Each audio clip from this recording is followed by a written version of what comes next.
Making music does not start with making melodies. You might think it is because when you are learning to play the piano, you are usually playing the right hand first. But take a look at this. As you can see, the left hand actually creates a lot of background emotion for the right hand.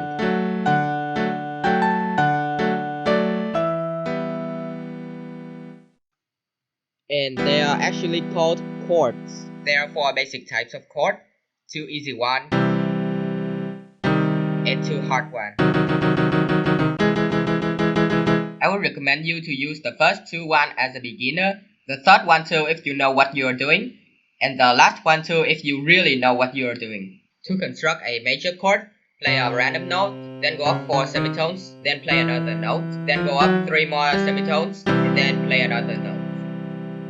For the minor chord, we do the same thing, but this time we have to go up 3 semitones first, and then go up 4 semitones.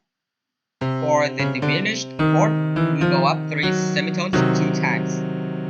And for an augmented chord, we go up 4 semitones 2 times.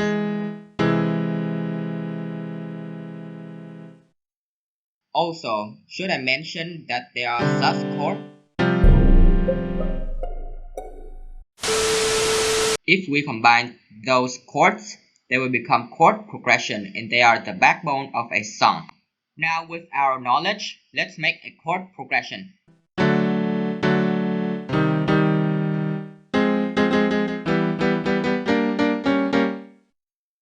Complete failure. The reason why it sounds so horribly bad is that because it is not in the same scale. The scale I just played is a major scale and it sounds very bright and happy. You can play a major scale from the root of every note on the keyboard. But to keep it easy, we will keep all the scale in the white notes. So, a major scale, which is a happy scale, should start from C. And the minor scale should start from A. So these are the chords that we can use.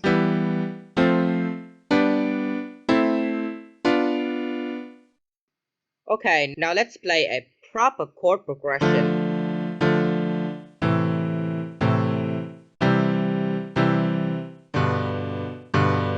A chord progression that I really like to use is like this. Firstly, you go to the 6th chord of the major scale, and then you play the 3rd chord of the major scale.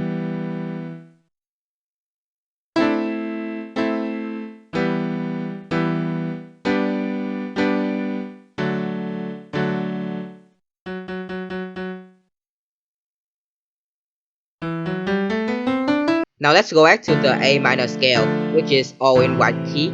You can be creative and invent yourself a chord progression here. You can also rearrange it to make it sound different.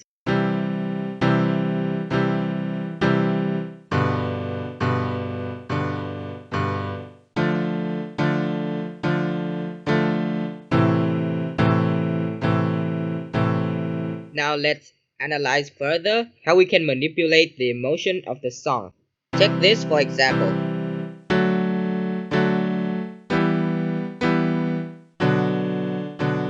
The first two chords is happy and it's also ascending, so it gives us a feeling of hope.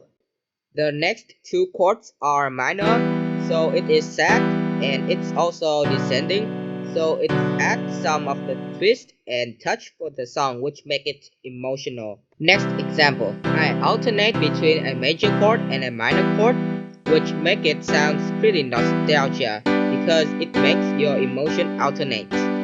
It's also ascending all the time, so it's pretty inspirational. I repeated the chord progression here, but make it higher so it's even more inspirational.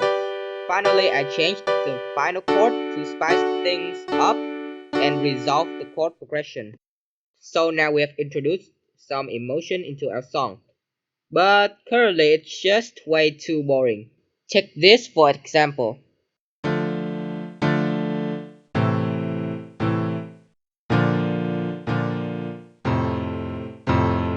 What do you think? I feel like it is pretty playful, but it is very vague. So let's intensify the emotion. You can easily do that by playing arpeggios.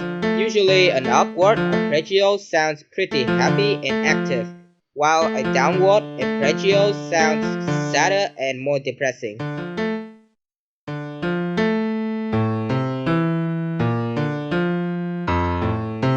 Now it sounds more happy. Can we make it more playful? Yes, by adding staccatos.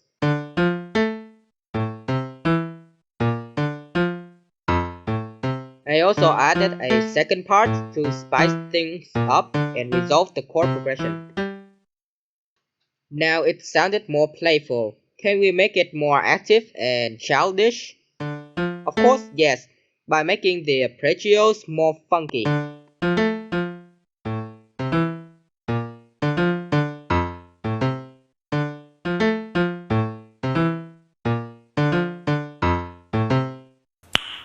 Nice. You can really spice up your music by using different variation of the chord progressions so it can manipulate the emotion.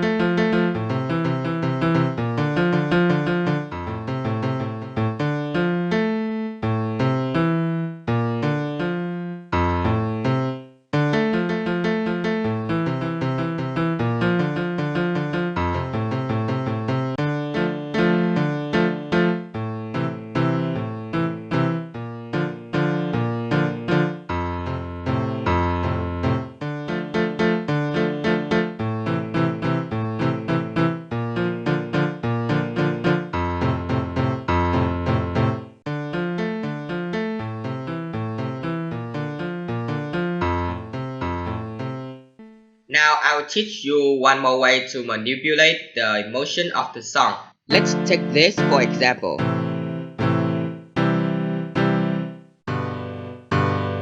You can actually change the emotion without changing the chord. We will lower, for example, this note down an octave. This will give your song a slightly different emotion. We'll do that with this chord too. And add some touch.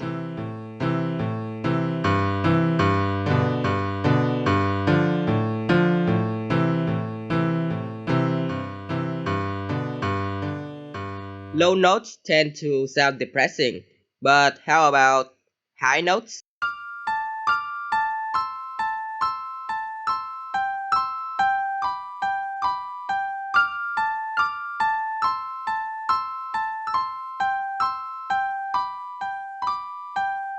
This one also sounds sad, but it's more like crying than depressing.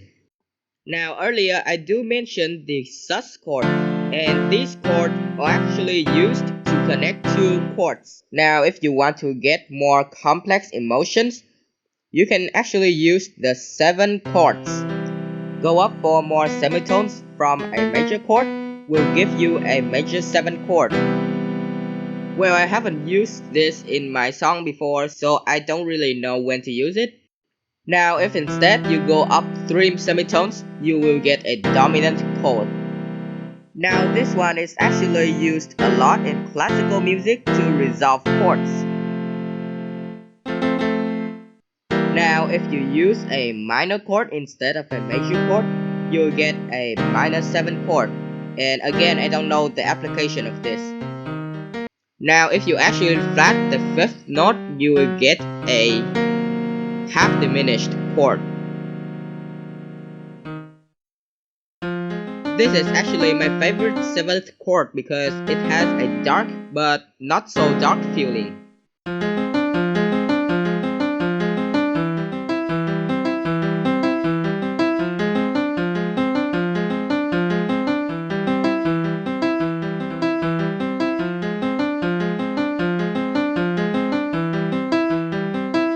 Now if you continue to flat the 7th note, you will get a full diminished 7th chord. I don't see this chord differ so much from a normal diminished chord, so I assume they are the same. As you can see, By replacing the half diminished chord with a diminished chord, it sounds really dark and not really the emotion that I like. That's it for today. Hope you liked my video. Also, the music I used inside this video is actually my composed song for the game Vulnerable. You can check it out here.